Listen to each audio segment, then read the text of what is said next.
Assalamualaikum warahmatullahi wabarakatuh. Selamat pagi dan salam sejahtera untuk kita semua. Pada pagi hari ini saya akan menyajikan tentang penyajian data atau data presentation.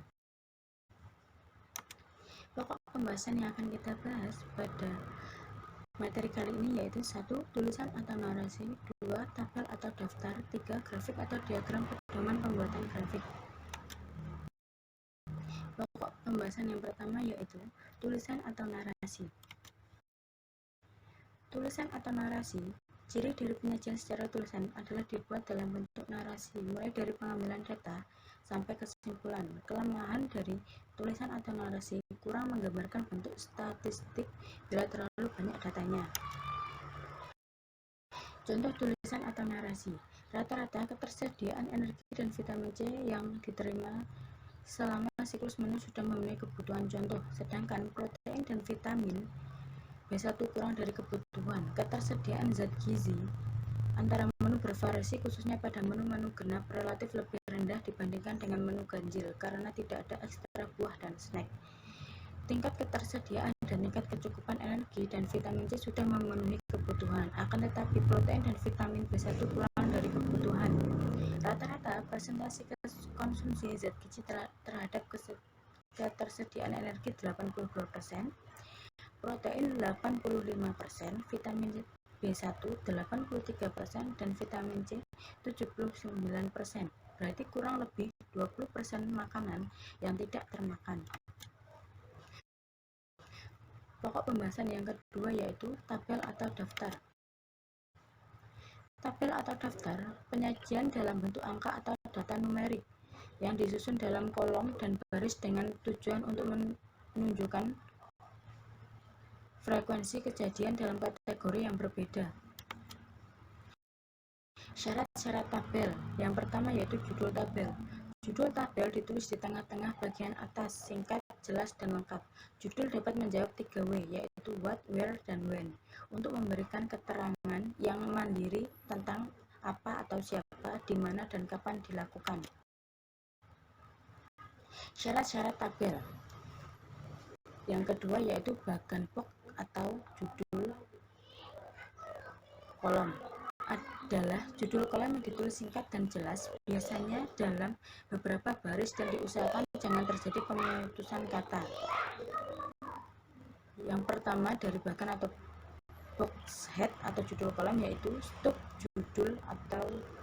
atau judul baris, berisikan item-item yang diteliti yang terdiri dari beberapa sel tabel. Yang kedua, footnote atau catatan kaki, merupakan keterangan kutipan mengenai perolehan sumber data. Nah, di PPT yang telah tersedia adalah contoh tabel, baik tabel data maupun tabel frekuensi. Contohnya itu tentang rasa es krim yang disukai siswa. 3. Pokok pembahasan yang terakhir yaitu grafik atau diagram pedoman pembuatan grafik. Pedoman membuat grafik yang baik adalah 1. Grafik terdiri dari dua sumbu, yaitu horizontal yang disebut aksis atau sumbu X, dan vertikal yang disebut ordinat atau sumbu Y. Variabel bebas diletakkan di sumbu X dan variabel terikat diletakkan di sumbu Y. Yang kedua, sebaiknya tidak menampilkan angka dalam grafik. Yang ketiga, grafik harus diawali dari titik nol agar tidak terjadi kesalahan interpretasi. Yang keempat, judul grafik ditulis dengan jelas, singkat, dan sederhana, atau dapat diletakkan di bagian atas maupun bawah. Yang keempat, pembuatan grafik harus menarik dan bila perlu diberi warna.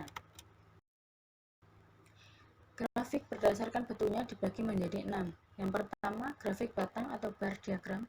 Kedua, grafik garis atau line diagram. Yang ketiga, grafik lingkaran atau P diagram. Grafik titik-titik atau diagram pencara. Yang kelima, grafik lambang atau simbol. Yang keenam, grafik peta atau kartogram. Penjelasannya yaitu sebagai berikut. Grafik batang atau diagram bar bertujuan melihat kecenderungan data menurut waktu, di mana sumbu X berisi data waktu dan sumbu Y menunjukkan frekuensi nilai dari variabel data, dan membandingkan beberapa pengamatan data menurut tempat dan jenis atau kategori tertentu. Kedua, grafik lingkaran atau P-diagram. Grafik menyajikan data kualitatif sebagai bagian komponen perbandingan dari keseluruhan. Syarat bentuk lingkaran dengan jumlah komponen 100% atau 360 derajat. Perhitungan luas komponen atau sektor merupakan perbandingan yang dikalikan dengan 100%. 3. Grafik garis atau line diagram untuk menggambarkan data yang secara terus-menerus, misalnya keadaan suhu, nadi, yang biasanya dikerjakan oleh seorang perawat.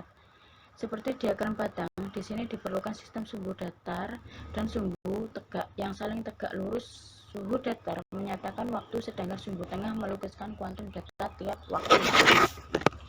Yang keempat, grafik titik-titik atau diagram pencar menyajikan hubungan korelasi antara dua variabel. Penyajian grafik yang diperoleh dari hasil pencaran data atau titik-titik frekuensi data.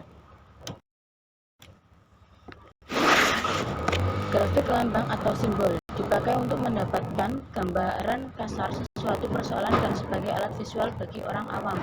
Setiap satuan jumlah tertentu dibuat simbol sesuai dengan macam datanya. Kesulitannya adalah bila jumlah bagian simbol yang tidak penuh. Yang keenam, grafik peta atau kartogram.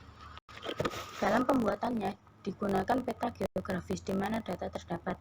Data ini melukiskan keadaan yang dihubungkan dengan tempat kejadian lain. Yang umum digunakan adalah pulau, di mana dicantumkan gambar-gambar hasil bumi, tambang, ternak, dan sebagainya.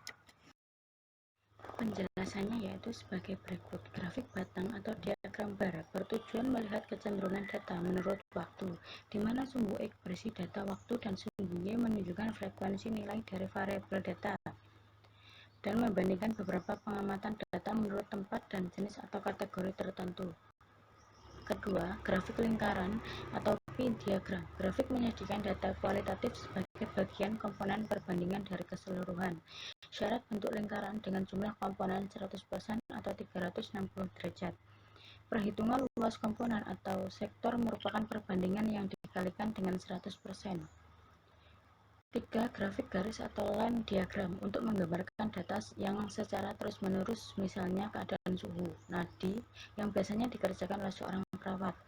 Seperti diagram batang, di sini diperlukan sistem sumbu datar dan sumbu tegak yang saling tegak lurus. Suhu datar menyatakan waktu, sedangkan sumbu tengah melukiskan kuantum data tiap waktu. Yang keempat, grafik titik-titik atau diagram pencar menyajikan hubungan korelasi antara dua variabel. Penyajian grafik yang diperoleh dari hasil pencaran data atau titik-titik frekuensi data. Grafik lambang atau simbol dipakai untuk mendapatkan gambaran kasar sesuatu persoalan dan sebagai alat visual bagi orang awam. Setiap satuan jumlah tertentu dibuat simbol sesuai dengan macam datanya.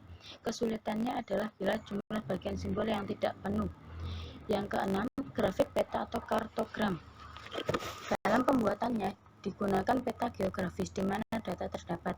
Data ini melukiskan keadaan yang dihubungkan dengan tempat kejadian lain. Yang umum digunakan adalah pulau, di mana dicantumkan gambar-gambar hasil bumi, tambang, ternak, dan sebagainya. Nah, ini adalah contoh diagram batang. Pada diagram batang, data-data akan disajikan dalam bentuk persegi panjang yang memanjang ke atas dan memiliki lebar yang sama. Setiap batang tidak boleh saling menempel dan harus saling memiliki jarak yang sama. Contoh diagram lingkaran seperti gambar di samping.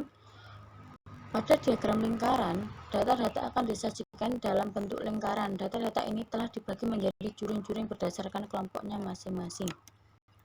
Yang ketiga, grafik garis atau line diagram. Langkah-langkah pembuatan diagram garis yaitu 1. Menentukan data yang akan diplot ke diagram. 2. Menulis judul diagram garis. 3. Membuat garis horizontal dan garis vertikal dengan nama variabel dan skala yang sesuai dengan data. 4. Memplot atau memasukkan data secara satu persatu dengan membuat garis horizontal atau memberikan koordinat titik data. Yang kelima, menghubungkan semua titik data dengan garis lurus.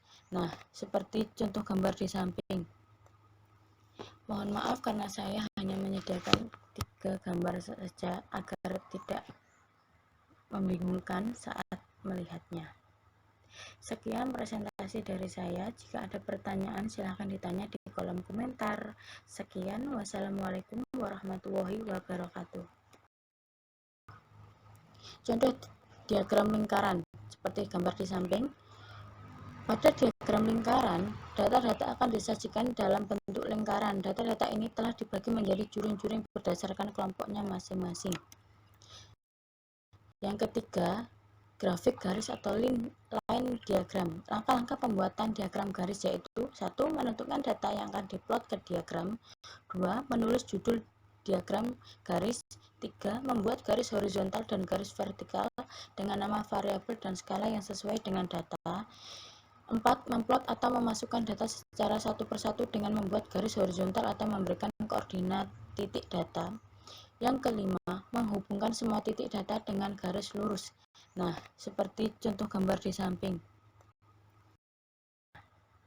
Sekian presentasi dari saya. Jika ada pertanyaan silahkan ditanya di kolom komentar. Sekian, wassalamualaikum warahmatullahi wabarakatuh.